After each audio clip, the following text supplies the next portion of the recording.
তো বন্ধু আশা করি সবাই ভালো আছেন এবং সুস্থ আছেন। তো আবারও চলে এলাম আপনাদের সামনে একটা অত্যন্ত গুরুত্বপূর্ণ কাজের ভিডিও নিয়ে। তো এটা দেখতে পাচ্ছেন বন্ধু, পাওয়ার টিলার ইঞ্জিনের একটি মোবিল পাম্প। তো পাওয়ার টিলার ইঞ্জিনের মোবিল পাম্প বেসিক্যালি আমাদের কখন পরিবর্তন করতে হয় বন্ধু, এই ভিডিও থেকে কিন্তু আপনারা সম্পূর্ণ জানতে পারবেন। তো ফার্স্ট বন্ধু আমরা এটার পিনটাকে ফলো করব। দেখুন যে মেইন গিয়ার পিনটা যে রয়েছে এটা কিন্তু প্লে চলে আসছে, অর্থাৎ এটা কিন্তু রিজেক্ট করা হয়েছে। তো কখন রিজেক্ট করবেন বন্ধু আপনারা কিন্তু এই ভিডিও থেকে জানতে পারবেন। তো ফার্স্ট বন্ধু এটা হচ্ছে ইন লাইন এবং এটা হচ্ছে মোবিল পাম্পের আউট লাইন, অর্থাৎ আগের ফুটো যেটা দেখালাম আমি সেটা দিয়ে মোবিল ইন করবে এবং এই ফুটো দিয়ে কিন্তু আউট করবে, অর্থাৎ সিয়ার বেয়ারিং এবং রকার বক্সের মধ্যে মোবিল পাঠাবে। এবং বন্ধু চ্যানেলে নতুন হয়ে থাকলে অবশ্যই চ্যানেলটি সাবস্ক্রাইব করবেন। তো ফার্স্ট বন্ধু দেখুন এটা এসএস গোল্ডের প্রোডাক্ট রয়েছে, অরিজিনাল প্রোডাক্ট রয়েছে এবং অনেকগুলো পাম্পের মধ্যে দেখবেন বন্ধু এখানে কিন্তু বোল্ট দেওয়া থাকে উপরের অংশে, এই পয়েন্টের মধ্যে বা এই পয়েন্টের মধ্যে দেখবেন এলেঙ্কিট বোল্ট দেওয়া থাকে। তো সেই বোল্ট কিন্তু এটার মধ্যে নেই, এটার মধ্যে জাস্ট সিম্পল ট্রিক্স করে দেওয়া রয়েছে, অর্থাৎ এখানে লকিং পিন রয়েছে। সেই লকিং পিনগুলো যদি আমরা উপর দিকে টেনে নিই এভাবে করে, দেখুন আমি উপর দিকে টানছি, এটা কিন্তু এভাবে করে খুলে যাবে। জাস্ট শুধু একটু উপরের দিকে টানতে হবে, জাস্ট খুলে গেল। কোথাও কিন্তু বোল্ট নেই, জাস্ট শুধু পিন রয়েছে। তো মোবিল পাম্পের যে ভিতরের অংশটা বন্ধু, এই পার্টটা দেখুন খুব সুন্দর রয়েছে। মোবিল পাম্পের কিন্তু ভিতরের অংশ খারাপ হয় না এবং কোথায় খারাপ হয় সেটা কিন্তু ভিডিওর থেকে আপনারা জানতে পারবেন এবং বুঝতে পারবেন। এবং এই যে পয়েন্টটা দেখতে পাচ্ছেন বন্ধু এটা কিন্তু আউট লাইন এবং তার অপোজিট সাইডে যে পয়েন্টটা রয়েছে এই যে কাট পয়েন্টটা, এটা কিন্তু ইন লাইন, অর্থাৎ এই সাইড দিয়ে মোবিল ইন করবে এবং তারপরে সেই মোবিলকে প্রচণ্ড পরিমাণে প্রেস করে বা প্রেশারের মাধ্যমে তারপরে কিন্তু আউটলাইন দিয়ে পাঠাবে মোবিল। এবং এই যে পয়েন্টটা দেখতে পাচ্ছেন বন্ধু এটা কিন্তু পিনের পয়েন্ট রয়েছে। তো এবার নেক্সট বন্ধু আমরা পাম্পটাকে খুলে নেব, খুলে নিয়ে দেখবো যে এটার প্রবলেমটা কোথায় দাঁড়ায়, যে জন্য আমাদের মোবিল পাম্পকে চেঞ্জ করতে হয়। তো ফার্স্ট বন্ধু দেখুন পাম্পটা কীভাবে কাজ করে, এভাবে ঘোরালে আপনারা বুঝতে পারবেন। দেখুন এখানে দুইটা পয়েন্ট রয়েছে, তো এই পয়েন্ট দুইটি বন্ধু খুব সুন্দর করে দেখুন যে আপনারা দেখতে পাচ্ছেন একটা ইঞ্জিন যখন চলে তখন কিন্তু এই যে ফাঁকা অংশটা আপনারা দেখতে পাচ্ছেন, এই ফাঁকা অংশটা অনেকটা হাওয়া টেনে নেয়। অর্থাৎ বন্ধু যেভাবে মোবিল পাম্প ঘুরছে আপনারা দেখতে পাচ্ছেন যে ফাঁকা অংশগুলো কিন্তু মোবিল চেম্বার থেকে প্রচণ্ড হাওয়ার টানে সৃষ্টি করে এবং মোবিল চেম্বার থেকে মোবিল নিয়ে নেয় এবং সেই ফাঁকা অংশ তারপরে গিয়ারের মাধ্যমে ক্যাচ করে সেই মোবিলটাকে ইঞ্জিনের দিকে কিন্তু পাঠিয়ে দেয়। অর্থাৎ যে ফাঁকা অংশটা রয়ে যাচ্ছে এখানে বন্ধু, সেই ফাঁকাটাই কিন্তু মোবিল পাম্পের মেইন পয়েন্ট। এটা এভাবেই করে টানে, যেভাবে সিডি ইঞ্জিনের ওয়াটার পাম্প জল টানে, সেম এই প্রিপারেশানে কিন্তু এটাও মোবিল চেম্বার থেকে হাওয়া টানে এবং হাওয়া টানার পরে মোবিল নিয়ে নেয়, তারপরে কিন্তু সেই মোবিলটাকে পুশ করে আবার সেটা ইঞ্জিনের দিকে পাঠিয়ে দেয়। তো এখানে মেইন যে পয়েন্ট রয়েছে বন্ধু সেটা হচ্ছে দেখুন যে একটা মোবিল পাম্পের কিন্তু বেসিক্যালি এই গিয়ারগুলো খারাপ হয় না এবং সবথেকে বেশি পরিমাণ খারাপ হয় বন্ধু গিয়ারের পিন। তো দেখতে পাচ্ছেন আপনারা গিয়ার কিন্তু একদম সফট রয়েছে, কোথাও প্রবলেম নেই, খুব সুন্দর রয়েছে এবং পিনটা দেখতে পাচ্ছেন অনেকটা কাটা রয়েছে। এই জায়গাটায় দেখুন, আমি অপোজিট সাইড থেকে আপনাদের দেখানোর চেষ্টা করব ঘুরিয়ে। দেখুন দুই দিক দিয়ে কিন্তু প্রচণ্ড পরিমাণে কেটে গিয়েছে। তো শুধু দুই দিক দিয়ে না বন্ধু, অর্থাৎ গোল যে রাউন্ড রয়েছে এটার, এই গোল রাউন্ড কিন্তু সম্পূর্ণ কেটে যায়।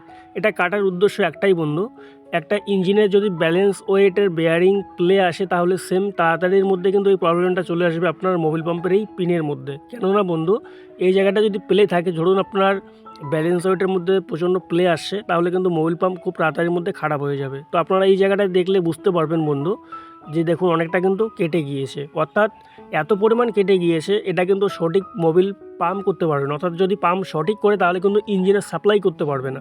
তো এই জায়গাটা দেখুন বন্ধু, যদি আপনারা নখ দিয়ে এভাবে করে দেখেন, দেখুন এখানে কিন্তু আটকে যাচ্ছে নখ। অর্থাৎ বন্ধু কোনো পাওয়ার টিলার ইঞ্জিনে যদি আপনারা এরকম সমস্যার সম্মুখীন হন যে দেখেন আপনাদের বারবার করে সিয়ার বেয়ারিং কেটে যাচ্ছে বা ইঞ্জিনে সঠিক লোড নিচ্ছে না, কালা ধোয়া দিচ্ছে, তো এই রকম পরিস্থিতি আসলে পরে বন্ধু ফার্স্ট আপনারা ফলো করবেন হচ্ছে মোবিল পাম্প। এবং বন্ধু অনেকেই রয়েছেন দেখবেন অল্প একটু প্রবলেম আসলেই পরে মোবিল পাম্প চেঞ্জ করে দেয়। তো মোবিল পাম্প শুধু চেঞ্জ করলে হবে না বন্ধু, জাস্ট কতগুলো এখানে টিপিক্যাল পয়েন্ট রয়েছে সেই পয়েন্টগুলো আমাদের ফলো করতে হয়। এবার নেক্সট বন্ধু আমরা এর ক্যাচারটাকে বের করব। দেখুন তো ক্যাচারের মধ্যে বেসিক্যালি কোনো প্রবলেম আসে না, যেহেতু বললাম বন্ধু যে এর গিয়ারগুলোর মধ্যে কোনো রকম কোথাও প্রবলেম আসে না, এই গিয়ারগুলো সফট রয়ে যায়। কেননা বন্ধু এর ভিতরে যেহেতু সবসময় মোবিল সার্কুলেশন করে বা মোবিল পাম্প যেহেতু এটাই, তো মোবিল থেকে যায়। তো দেখুন পয়েন্টগুলো কিন্তু এখনও খুব সুন্দর রয়েছে, শুধু পিনটার প্রবলেম রয়েছে। তো এই পিনের প্রবলেমের জন্যই কিন্তু বন্ধু আমাদের একটা মোবিল পাম্প চেঞ্জ করতে হয় এবং এটাকে রিপেয়ারও করা যায়। তো রিপেয়ার করলে বন্ধু হয় কি যে কস্ট আপনাদের বেশি পড়ে যায় এবং কাজটা কিন্তু সঠিক হয় না। অর্থাৎ এটা যখন বানানো হয় বন্ধু দেখবেন যে আপনারা এটা কোম্পানির মধ্যে পারফেক্ট ফিটেড হয়ে চলে আসে এবং বাইরে যখন গ্যারেজে কাজ করাবেন তখন কিন্তু বেসিক্যালি প্রবলেম চলে আসবে। এবং বন্ধু এই পয়েন্টটা আপনারা দেখুন যে কতটা পরিমাণে কিন্তু প্লে চলে আসছে, অর্থাৎ মোবিল যে পাম্প করবে সঠিক সে মোবিলটা কিন্তু সেই প্লে জায়গা দিয়ে বেরিয়ে চলে আসবে। এই পয়েন্টের মধ্যে আপনারা দেখতে পাচ্ছেন যে এত পরিমাণ কিন্তু প্লে চলে আসছে। অর্থাৎ বন্ধু এই জায়গাটায় শুধু পিনের দোষ দিলে পরে হবে না, এখানে কিন্তু কভারগুলো করে অনেকটা ক্ষয়ে যায়। দেখুন এই পিন দিয়ে যদি আমরা ব্যাক কভারটাকে একবার চেক করে দেখি, দেখুন এখানে কিন্তু অনেকটা বেশি পরিমাণ প্লে চলে আসছে। তো পারফেক্টলি আপনারা করবেন কি, একটা নতুন মোবিল পাম্প নিয়ে এই অংশগুলো আপনারা চেক করবেন, দেখবেন যে হালকা পরিমাণ প্লে থাকবে, এত পরিমাণ কিন্তু প্লে থাকবে না। তো এই প্লেগুলো আসার একটাই উদ্দেশ্য বন্ধু, যদি আপনাদের হাউজিংয়ের বেয়ারিং খারাপ হয়ে যাবে প্লে থাকে, তাহলে কিন্তু মোবিল পাম্পের এই অংশগুলো খুব তাড়াতাড়ির মধ্যে কেটে যায়। দেখুন আপনারা এই জায়গাটা এর বডিটা কিন্তু অনেকটা পরিমাণ ক্ষয়ে গেছে, যার জন্য কিন্তু অনেকটা প্লে চলে আসছে। তো এই পরিস্থিতির মধ্যে বন্ধু যদি আমরা শুধু পিনটাকে চেঞ্জ করে দিই, তারপরেও কিন্তু মোবিল পাম্প সঠিক কাজ করবে না, মোটামুটি 2 থেকে 3 মাস চলবে, আবার কিন্তু প্রবলেম চলে আসবে। তো এবার বন্ধু আমরা মোবিল পাম্পটাকে সেটিং করব এবং এরপরে কিন্তু আপনাদের একটা পারফেক্ট ট্রিক্স আমি শেখাবো, সেটা অবশ্যই ভিডিও শেষে আপনারা পেয়ে যাবেন। তো এই জন্য ভিডিওটি একদমই স্কিপ করবেন না। এবার নেক্সট বন্ধু এই জায়গাটায় ফলো করুন, দেখুন সুন্দর করে কিন্তু মার্ক দেওয়া রয়েছে, এই মার্কগুলো ফলো করে আমাদের মোবিল পাম্প সেটিং করতে হবে। তো দেখুন ফার্স্ট যে আমি গিয়ারটি বসালাম সেখানে মার্ক দেওয়া রয়েছে, এবার সেকেন্ড গিয়ারের মধ্যেও কিন্তু মার্ক দেওয়া রয়েছে। তো দেখুন মার্ক টু মার্ক এখানে সুন্দর করে মিলে গেল।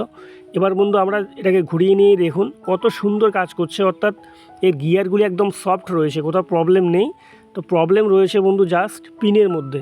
তো এবার বন্ধু অনেক বন্ধু কমেন্ট করবেন, আপনারা বলবেন যে পিন চেঞ্জ করলে হয় না। পিন চেঞ্জ করলে হয়, কিন্তু বডিগুলোও বন্ধু ক্ষয়ে যায়, শুধু পিনের দোষ দিয়ে লাভ নেই, বডিগুলোও কিন্তু ক্ষয়ে যায়। তো দেখুন এটা কিন্তু সুন্দরভাবে সেটিং হয়ে গেল। এবার বন্ধু পারফেক্ট যে ট্রিক্সটা রয়েছে, 1 নম্বর একটা অভিজ্ঞ মেকানিক হতে গেলে যে পয়েন্টগুলো আমাদের মাথায় রাখতে হয়, তো এবার এই পয়েন্টটা আপনারা ফলো করুন। তো বন্ধু নেক্সট এখানে যে কোনো 2টি পয়েন্ট, অর্থাৎ ইনলাইন এবং আউটলাইন, যে কোনো একদিক দিয়ে মোবিল এটাকে ভর্তি করে দিতে হবে। তো একটু দেবেন, তারপর ভর্তি হয়ে যাবে, আবার একটু ঘুরিয়ে নেবেন, অর্থাৎ যে শুকনো জায়গাটা রয়েছে ভিতরে সেটাকে কভার করতে হবে মোবিল দিয়ে, যাতে করে কোথাও ফাঁকা না থাকে। তো দেখুন এভাবে করে আমি মোবিল দিয়ে দিচ্ছি, তো আপনারাও সেম এভাবে করে মোবিল দিয়ে নেবেন। অর্থাৎ বন্ধু মোবিল পাম্পের ভিতরে কোথাও ফাঁকা রাখা যাবে না, সম্পূর্ণ মোবিল দিয়ে কিন্তু বোঝাই করতে হবে। দেখুন এইদিকে কিন্তু মোবিল চলে আসছে, অর্থাৎ আউটলাইন দিয়ে, তারপরেও কিন্তু মোবিল দিয়ে এটাকে বোঝাই করে নিতে হবে। অর্থাৎ বন্ধু আমি যতটুকু মোবিল দিলাম এটা কিন্তু সম্পূর্ণ বুকিং হয়ে গেছে, কোথাও কিন্তু ফাঁকা নেই। তো এবার মুছে নিতে হবে, সুন্দর করে মুছে নিলাম। এবার বন্ধু ফাইনাল যে ট্রিক্সটা এখানে রয়েছে, এই জায়গাটা আপনারা ফলো করবেন। তো যে কোনো একটা লাইন, ইনলাইন এবং আউটলাইন, একটা প্রেস করে ধরে রাখবেন। ধরে রাখার পরে বন্ধু এবার পিনটাকে সম্পূর্ণ আপনি ঘোরাবেন, এভাবে করে ঘোরাবেন। দেখুন যতটাই প্রেশার নিচ্ছে ততটাই কিন্তু প্রেশার আমাদের পিনের পাশ দিয়ে বেরিয়ে আসছে। দেখতে পাচ্ছেন আপনারা মোবিল সম্পূর্ণ কিন্তু বেরিয়ে আসছে হচ্ছে পিনের পাশ দিয়ে। অর্থাৎ এরকম পরিস্থিতি যদি কোনো পাওয়ার ইঞ্জিন আপনাদের চলে আসে বন্ধু, 100% ফার্স্ট আগে আপনারা মোবিল পাম্প চেঞ্জ করবেন। দেখতে পাচ্ছেন আমি অল্প একটু প্রেস করলাম, জাস্ট অল্প একটু ঘোরালাম, তাতে করেই মোবিল কিন্তু বেরিয়ে এলো, প্রায় অর্ধেক মোবিল বেরিয়ে এলো হচ্ছে পিনের পাশ দিয়ে। অর্থাৎ এখানে কিন্তু সঠিক প্রেশার নিচ্ছে না। আমি যেটা আউটলাইন, অর্থাৎ যেদিকে আমি ঘোরালাম সেই আউটলাইনে কিন্তু বেশি প্রেশার না নিয়ে যতটুকু প্রেশার নিচ্ছে ততটুকু মোবিলে কিন্তু বেরিয়ে এলো হচ্ছে আপনার পিনের পাশ দিয়ে। তো এই পরিস্থিতির মধ্যে বন্ধু ইঞ্জিন 1 নম্বর হচ্ছে সঠিক লোড নেবে না, দ্বিতীয় নম্বর হচ্ছে সিয়ার ব্যারিং বারবার কেটে যাবে, এবং দেখবেন অল্প একটু লোড পেলেই পরে ইঞ্জিন কিন্তু প্রচণ্ড পরিমাণে কালো ধোয়া দেবে। তো এই পরিস্থিতি আসলেই কিন্তু বন্ধু আমাদের মোবিল পাম্প 100% চেঞ্জ করতে হবে। তো আপনারা দেখতে পাচ্ছেন মোবিলগুলো মোটামুটি ভালোই রয়েছে, তারপরেও কিন্তু সম্পূর্ণ মোবিল সে পিনের পাশ দিয়ে বের করে দিল। তো বন্ধু এই হচ্ছে আজকের ভিডিও। যদি ভিডিওটি ভালো লেগে থাকে অবশ্যই ভিডিওটি লাইক করবেন, এবং চ্যানেলে যদি নতুন হয়ে থাকে অবশ্যই চ্যানেলটি সাবস্ক্রাইব করবেন, এবং যদি ভিডিও ভালো না লেগে থাকে অবশ্যই ভিডিওর মধ্যে ডিসলাইক মেরে দেবেন। এবং বন্ধু প্লে দেখুন, আপনারা দেখতে পাচ্ছেন এটা কিন্তু অত্যন্ত প্লে চলে আসছে। তো বন্ধু আজকে এই পর্যন্তই, ধন্যবাদ, সবাই ভালো থাকবেন, সুস্থ থাকবেন, দেখা হচ্ছে পরের ভিডিওতে।